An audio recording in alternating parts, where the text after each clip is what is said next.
మనం ఒక లక్ష్యం దిశగా ప్రయాణిస్తున్నప్పుడు సడన్గా ఏదైనా ఒక సంఘటన జరిగినా, మనం ఏదైనా సమస్య ఎదుర్కొన్నా, లేకపోతే మన జీవితంలో ఏదైనా ఒక ఘటన జరిగినా, దాన్ని మనసుకు తీసుకుని ఒక డిప్రెషన్లోకి వెళ్ళిపోతాం. దాని గురించి ఆలోచిస్తూ ఎందుకు ఇలా జరిగిందని చెప్పి మనలో మదన పడుతూ మనసుని విపరీతంగా బాధ పెట్టేసుకుని రోజులు, ఒక్కొక్కసారి నెలలు, ఒక్కొక్కసారి సంవత్సరాలు అదే కుంగుబాటులో బతికేస్తూ ఉంటాం. దానివల్ల మానసికంగా మనం వీక్ అవటమే కాకుండా ఆరోగ్యం పాడవటం, దాంతోపాటు మన లక్ష్యానికి మనం చాలా దూరం అవుతాం జరుగుతుంటుంది అన్నమాట. ఇలాంటి డిప్రెషన్ వచ్చినప్పుడు ఎలా ఎదుర్కోవాలి? ఆ డిప్రెషన్ వచ్చినప్పుడు ఆ చీకటి రోజుల నుంచి ఎలా బయటపడాలి? ఇదే చాలామందికి తెలియక సతమతం అవుతూ సంవత్సరాలు వేస్ట్ చేసుకుంటూ ఉంటారు. ఇలాంటి డిప్రెషన్ అనేది ప్రతి ఒక్క వ్యక్తి జీవితంలో ఏదో ఒక సందర్భంలో వస్తూ ఉంటుంది. వచ్చినప్పుడు దాన్ని ఎలా పోరాడాలి అనేది ఇంపార్టెంట్. ముందుగా డిప్రెషన్ వచ్చినప్పుడు మనం ఆ స్థితిలో ఉన్నాం కాబట్టి ఆ ఎమోషన్స్తో మనం ఆలోచిస్తాం.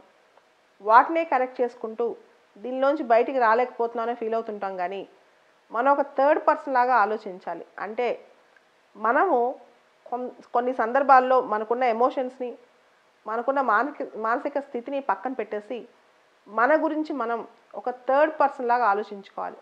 జీవితంలో హ్యాపీనెస్ అంటే ఏంటి? జీవితంలో ఎలా పోరాడాలి? కొన్ని సంఘటనల వల్ల మనం చాలా నిర్వీర్యం అయినప్పుడు ఎలా ముందుకెళ్ళాలి అనే దాని మీద ఫస్ట్ ఇలా డిప్రెషన్ సిమ్టమ్స్ కనపడంగానే, ఇలా అవుతుందని తెలియంగానే ఎంత తొందరగా వీలైతే అంత తొందరగా మనల్ని మనం ఆత్మ పరిశీలన చేసుకోవడం చాలా ఇంపార్టెంట్. ఇది చేసుకోలేక మనం ఏం చేస్తామంటే, మనకి ఎవరైనా సపోర్ట్ చేస్తారేమో, లేదా ఎవరితోన్నా మాట్లాడితే తగ్గిపోద్దేమో అని చెప్పి చుట్టుపక్కల ప్రపంచం అంతా సొల్యూషన్ కోసం వెతుకుతాం. కానీ మనకున్న మానసిక స్థితి సొల్యూషన్ కేవలం మన మనసులోనే ఉంది. ఇది గ్రహించిన వాడు విజేత అవుతాడు. చాలా సందర్భాల్లో నాకు పర్సనల్ లైఫ్లో కూడా ఇలాంటి ఎదురవుతుంటాయి. ఎదురైన తర్వాత ఒక్కోసారి కొన్ని రోజులు, కొన్ని వారాలు ఉన్న తర్వాత వెంటనే దీని గురించి సొల్యూషన్ ఎట్లా అని చెప్పి మనల్ని మనం క్వశ్చన్ చేసుకోవడం వల్ల సొల్యూషన్ ఈజీగా దొరుకుద్ది. ఎందుకంటే మనలో మొదలైన ప్రశ్నకు, మనలో మొదలైన ఒత్తిడికి సమాధానం మనలోనే ఉంటుంది. ఎక్కడో సమాధానం ఉంటుందని చెప్పి దానికోసం వెతుక్కుంటూ బయటికి తిరగటానికి, లేకపోతే సినిమాలు చూడటానికి, లేకపోతే కొన్ని రోజులు వేరే ఊరు వెళ్ళిపోవడానికి ఇలాంటి ప్రయత్నాలు చేస్తూ ఉంటాం. కానీ ఎన్ని ప్రయత్నాలు చేసినా సమాధానం మనలోనే ఉంది అని గ్రహించుకోవాలి. ఇది ఒకటి. రెండోది, ఈ స్థితి ప్రపంచంలో ప్రతి ఒక్క వ్యక్తికి వస్తుంది. కొంతమందికి ఎక్కువసార్లు వస్తాయి, కొంతమంది తక్కువ సార్లు వస్తాయి. వచ్చినప్పుడు మనం దాన్ని గ్రహించి దాన్ని సెటరేట్ చేసుకోవడం చాలా ఇంపార్టెంట్.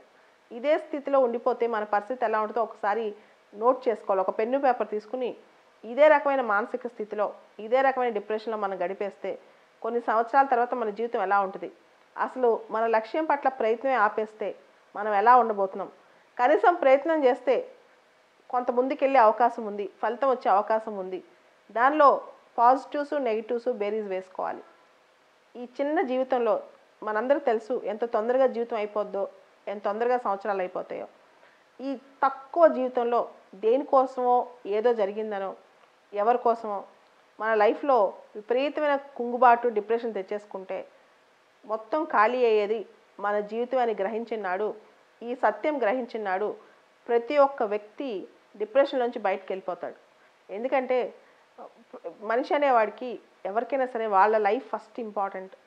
తర్వాత ఏదైనా సరే, ఏ సంఘటన అయినా, ఏ వ్యక్తి అయినా మన జీవితాన్ని మనం సరి చేసుకున్నప్పుడు ప్రపంచాన్ని ఏం మార్చగలం, దేశాన్ని ఏం మార్చగలం, లేదా ఇంకొకరి గురించి ఎక్కువ ఆలోచించేసి జీవితం మొత్తం ఇంకొకరు బతికేస్తే మనం ఏమైపోతాం?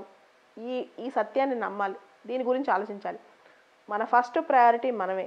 ఇలా తెలుసుకున్నప్పుడు ఖచ్చితంగా డిప్రెషన్ని పక్కన పెట్టేస్తాం. ఎందుకంటే డిప్రెషన్ వల్ల మనకు నష్టం జరుగుతుందని తెలిసినప్పుడు మనం ఎందుకు ఆ డిప్రెషన్లోనే కంటిన్యూ అవుతాం? ఎందుకు దానిలోనే ఆనందం పొందాలని ట్రై చేస్తాం?